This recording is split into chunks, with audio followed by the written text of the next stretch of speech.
সে যখন মানুষ লাখ লাখ টাকা আয় করতেছে অনলাইনে বা অফলাইনে, তখন মাসে $1000 আয় করা, যেটা মাসে 1 লাখ টাকা আয় করা সমান, সেটা খুব একটা কঠিন কাজ বলে আমার মনে হয় না। যে 4টা স্ট্র্যাটেজির কথা আমি বলবো, 4টাই কাজ করবে, বাট তারপরেও প্রথম 3টা যদি আপনার কোনো একটা কারণে মনে হয় যে অনেক কঠিন, 4 নাম্বারটা 100% আপনি করতে পারবেন, এই বিষয়ে আমার কোনো দ্বিমত নাই। একটা বাচ্চাও যদি দেখে 4 নাম্বারটা, আমি শিওর সেই বাচ্চাও এটা করতে পারবে। চলুন শুরু করা যায়। প্রথম অপশন, স্টার্টিং আ ব্লগ। ব্লগ শুরু করা অনলাইনে আয় শুরু করার জন্য সবচেয়ে বেস্ট উপায়গুলোর একটা, এবং 2023, 24, 25 সালে এসেও একটা ব্লগ থেকে যত সহজে অনলাইনে আয় করা যায় এবং যত স্ট্রিমড লাইন উপায়ে অনলাইন থেকে আয় করা যায়, তত অন্য কোনো কিছু থেকে যায় বলে আমার মনে হয় না। সেকেন্ড উপায় হলো starting an e-commerce business with a B2C angle. মানেটা কি?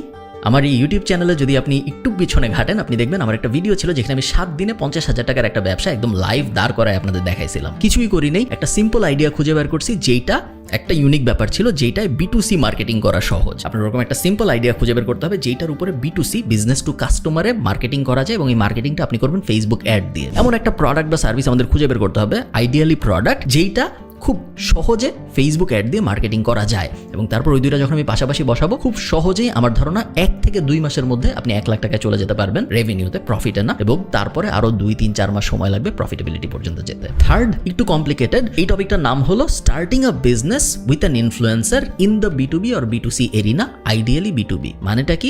আপনি চিন্তা করেন বিভিন্ন ইনফ্লুয়েন্সার আছে বাংলাদেশের মার্কেটে। বাংলাদেশ এখন ইনফ্লুয়েন্সারদের জন্য স্বর্ণখনি, চারদিকে যেদিকে তাকাই আমরা দেখি ইনফ্লুয়েন্সারগুলো আসলে কারা? ইনফ্লুয়েন্সারগুলো তারা যারা মানুষকে কোট আনকোট ইনফ্লুয়েন্স করে, বিভিন্ন ধরনের কন্টেন্ট বানায়, তাদেরকে তো আমরা ইনফ্লুয়েন্সার বলি। ইনফ্লুয়েন্সারদের আয়ের সবচেয়ে বড় উপায় হলো নিজেদের প্রোডাক্ট বা সার্ভিস বানানো। অ্যাজ অ্যান এন্টারপ্রেনার আপনি এই জিনিসটা বুঝেন। আপনি চিন্তা করেন, আমার যদি নিজেদের এমন প্রোডাক্ট না থাকতো, ধরেন ফর্মাল ফ্রাইডে বা আমাদের কোর্স, এই ধরনের জিনিসপত্র যদি আমাদের না থাকতো, যেগুলো আমরা সরাসরি আমাদের সাবস্ক্রাইবারদের কাছে অফার করতে পারতেছি, তাহলে কি আমাদের রেভিনিউ এত উপরে যেত? যদি আমি আমার ইউটিউব চ্যানেলটা, আমার ফেসবুক চ্যানেলটা একটা বিজনেস হিসেবে চিন্তা করি, যেত না। সেম জিনিস অন্যান্য ক্রিয়েটরদের সাথেও করা সম্ভব। আপনার খুঁজে বের করতে হবে ওই ক্রিয়েটরের জন্য কোন প্রোডাক্ট বা সার্ভিসটা সবচেয়ে ভালোভাবে ফিট হয়। বেসিক চিন্তা ভাবনা করবেন না যে আচ্ছা ওই ইউটিউবারকে আমি বলি আমি উনার হয়ে টি-শার্ট বেচবো বা উনার জন্য আমি মার্চ বানাবো। এগুলো বেসিক চিন্তা ভাবনা। আমি চাই আপনি অ্যাডভান্স চিন্তা ভাবনা করেন। ওই ইউটিউবারকে ভালোভাবে স্টাডি করেন, ওই ইনফ্লুয়েন্সারকে ভালোভাবে স্টাডি করেন, কমেন্ট পড়েন, তাদের হিস্ট্রি দেখেন তাদেরকে আসলে কি ধরনের মানুষজন দেখে, তাদেরকে যেই ধরনের মানুষজন দেখে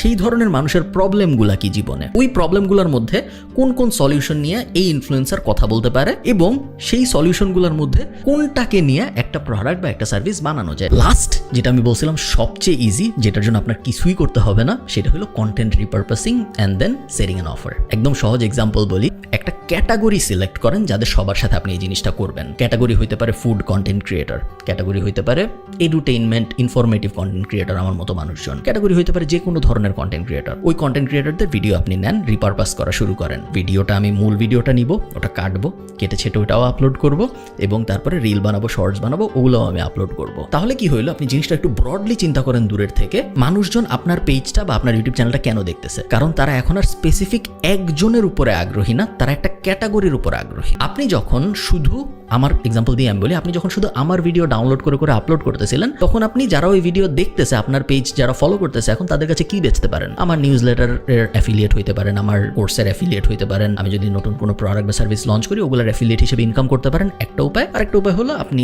নর্মাল অ্যাড থেকে আপনার যে ইনকাম হচ্ছে ফেসবুক, ইউটিউব আপনাকে যা দিচ্ছে ওইটা। বাট আপনি যখন একটা ক্যাটাগরি রিপ্রেজেন্ট করেন যে আমার এই পেজে বাংলাদেশের যেখানেই যে ইনফরমেটিভ কন্টেন্ট আপলোড করে ওগুলা রিপারপাস করে আমি আবার আপলোড করি, তাহলে আপনার পেজ এখন কারা ফলো করতেছে? আপনার ইউটিউব চ্যানেল এখন কারা ফলো করতেছে? যারা প্রোডাক্টিভিটি বিষয়ে আগ্রহী, যারা ইনফরমেটিভ কন্টেন্টের বিষয়ে আগ্রহী। এখন আপনার পুলটা বড় হয়েছে এবং এখন আপনি নিজের প্রোডাক্ট বা সার্ভিস লঞ্চ করতে পারেন। এখন আপনার ভাবতে হবে আচ্ছা আমার পেজ কারা ফলো করে? আমার পেজ তারা ফলো করে যারা খালিদ ফারহানের ভিডিও দেখে, অমুকের ভিডিও দেখে, তমুকের ভিডিও দেখে, ইনফরমেটিভ ভিডিও দেখে। এই মানুষগুলোর কি লাগবে? এই মানুষগুলোর হয়তো বছর শেষে একটা ইন্টারেস্টিং নোটবুক লাগবে। আমি একটা নোটবুক বের করে বেচার চেষ্টা করি। সো আপনার ব্র্যান্ডটা আপনি দাঁড় করাচ্ছেন অন্য মানুষের উপরে। এটা ইংলিশে বলে পিগি ব্যাকিং। ইংলিশে আমরা অনেক এক্সাম্পল দেখি, বাংলাদেশে আস্তে আস্তে আমরা দেখা শুরু করছি। তাদের উপর দাঁড় করায়, বাট কোনো একজনের উপর দাঁড় করায় না, পুরো একটা ক্যাটাগরির উপর দাঁড় করায়। এবং একজনের উপরে দাঁড় করানোটা এমনিতেও রিস্কি, তার কারণ ওই একজন কোনো একটা কন্ট্রোভার্সিয়াল কথাবার্তা বললে কিন্তু আপনার ব্র্যান্ডটাও রিস্কের মধ্যে পড়ে যায়, কারণ আপনি খালি ওই মানুষের ভিডিও ডাউনলোড করে আপলোড করেন। আর আপনি যখন একটা ক্যাটাগরি টার্গেট করবেন, তখন ওই ক্যাটাগরির ভিতরে কেউ যদি একজন একটা কন্ট্রোভার্সিয়াল কথা বলে, তাকে সিম্পলি আপনি বাদ দিয়ে বাকিদের উপর ফোকাস করবেন। এবং তারপর আস্তে আস্তে আপনার অডিয়েন্স পুলটা যখন এমন হবে যে তার অডিয়েন্স পুল এবং আপনার অডিয়েন্স পুল সমান,